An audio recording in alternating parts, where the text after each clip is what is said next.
Hey, as you can probably tell by the water we have all over the place, we have been destroyed this week with a whole bunch of rain and miserable weather, and it enabled us to do absolutely nothing. But this is Christmas weekend, and at the Odd Rod Garage, we want to wish you a Merry Christmas and a Happy New Year. I'm going to show you here in a few minutes just some of the things we have coming up. I hope you guys have a great holiday season. Check out some of these things that we're doing. So here we have a 1956 Ford F100 custom cab. That means there's a bunch of chrome on it. Big window. Now, if you'll remember, or if you didn't see, go back and check out another Wildcard Wednesday I did that had a 56 Ford COE, or cab over engine. And on that video, I made reference to the back window. And I said how much I would love for it to have a big back window instead of the small window that it has. Well, this is a big back window, custom cab, 56 Ford, 1 year only, because it has the little eyebrow here and a different style of windshield. Short bed, which is really nice. So this particular truck right here, my brother bought to do as a project with me. But what we're gonna do is we are going to get this going because we've done a ton of the work to it already.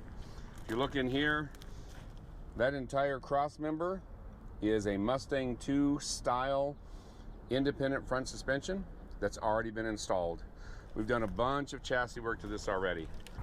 All right, this is a 1969 GMC C50. A C10 is a half-ton truck. A C20 is a 3/4 ton truck. A C30 is a 1-ton truck. On up, you get the idea. So a C50 would have been a 2.5 ton truck. That was a great big box truck when we originally got it. So this truck here, the C50, has a shorter front area here than what a normal truck does. So you'll see, let me go over here to where I don't have my shadow in it. So you can see how far back the wheel well is in comparison to where the door is.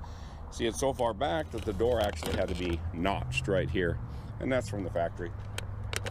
It's got a short, stubby nose on it, and it's just cool looking. They didn't ever have these as two-wheel drive on the ground like this. They also never ever had these with a regular truck bed on them. So this bed here is off of a C20, which would have been the exact same bed as a C10. This right here, we made into dually fenders. Now this right now doesn't have the dually wheels on it. You'll see the outside wheel is missing. That's because I had to get it on and off a trailer, but I'll show you pictures of it when it had the dually wheels on, and I think you'll be able to see it. Anyway, you'll see here that this area was added so that the second wheel could be in there, second tire could be in there. And this was made out of a step side fender off from the same basic year truck, 1967 to 1972. I think they fit it perfectly. So this thing I found in Texas actually, and I just couldn't live without it. It is probably the ugliest golf cart in the entire universe, but the front end of it is sort of cute, if you will.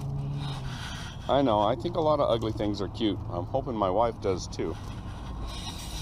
So you can see here, maybe that's a shot I'm going to give for the opening, who knows. Anyway, this golf cart was made out of an actual car. It was made out of a micro car. You see here that it would seat probably 4 or 6. And here at the back of it is where you would carry your golf bag. And this car has funky weird little tires on it, but they're the actual bolt pattern of the car that it was made out of. You know, in the 60s, a guy named Bruce Myers came out with a thing called the Myers Manx, and it took the world by storm. It was a little Volkswagen based dune buggy that was quite nimble and quite fast. And this is not a Myers Manx. An actual Myers Manx body is worth a lot of money, and this is just some knockoff of some type. So dune buggies are based on a shortened Volkswagen pan or frame, for lack of a better term. And this one is sitting on the Volkswagen pan. That's the area down there. It's like a frame, sort of, but it's a frame and a floor combined.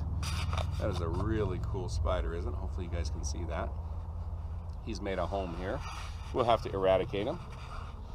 But anyway, these are really cool. They're on a shortened pan, so they're shorter than a stock Volkswagen. This one sort of has a look of a 60s Corvette almost. I really like it. I dig it. 1959 BMW Isetta. Probably one of the rarest cars I have.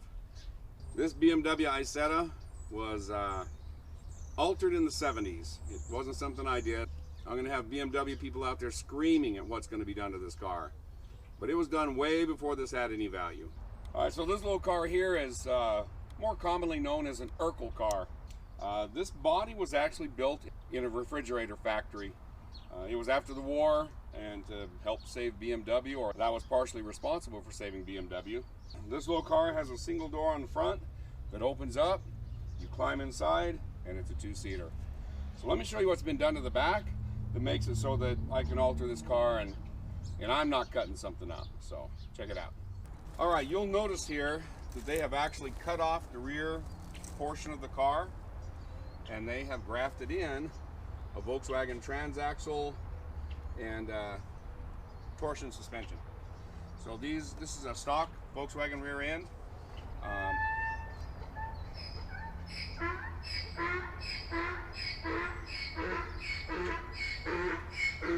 Yeah, I live a little bit in the country. That was the neighbor's donkey. Anyway, this is a Volkswagen rear end. I'm going to put a different style engine on the back of this. We're going to make it sort of a little racy type car, and I think you guys will enjoy it. All right, hopefully you can see what this one is. This awesome 21 window van is much more rare than a Volkswagen van. It is not a Volkswagen van. It's way more rare than a Volkswagen van, but it's not worth as much money as a Volkswagen van. But, so if you guess VW, you're wrong right off the bat. This came with factory blue tape on it so that you could not see the name of the car. Really cool headlights, really funky look. And this is very, very, very, very rare. You see the Alpine windows up top? Actually, this company actually got into a lawsuit with Volkswagen because Volkswagen copied them. Or at least that's the story I get. It's really, I think this is an awesome car. Every picture I've ever seen of them, the door and the front clip is rusty and the rest is not. And I couldn't figure it out until I found this one. And the reason is because this is made of aluminum. It is aluminum from the back of the door all the way to the back of the car. So aluminum roof, aluminum sides, aluminum doors, very light. It was a horizontally opposed 4-cylinder engine on a transaxle that was front engine. So it went inside there. And that's all missing, but I don't care because I have a good idea for this one too. Or at least I think it's a good idea. This one also had some very interesting things about it. First place, I think it looks super cool. Really glad that the glass is still there and intact because I don't know where I'd ever find it. But check out that thing. That is so dang cool. 1964 Triumph TR4. So we did some things to it. So right off the bat, we put new tires on it. We sandblasted the rims because they were all ugly and nasty. And we started sanding on it to, believe it or not, do full paint and body on this thing. It wasn't going to be show car, but it's going to be full paint and body. See the knockoff wire wheels? These are wire rims, and instead of lug nuts, they have one gigantic lug nut type thing, wing nut in the center, and you knock that off with a lead hammer, and then you take the tire off, just one gigantic middle stud. They're actually pretty cool. Wire wheels were some of the first wheels ever invented for cars, and the problem with wire wheels is they're very flexible. So this is a little sports car, European, English, British, some may say. And I think it's a pretty cool little car. It's got some cool lines to it. The front there, obviously there'll be a grille between the headlights, a nice little chrome bumper, a nice little bottom on it. And you see that we started doing a lot of work on it. Hey, again, we want to wish you guys a Merry Christmas. Thanks for checking out what we do. We have a lot of fun stuff coming up for the new year. We appreciate you guys coming by and checking out the things we do. As always, thanks for watching, and Merry Christmas.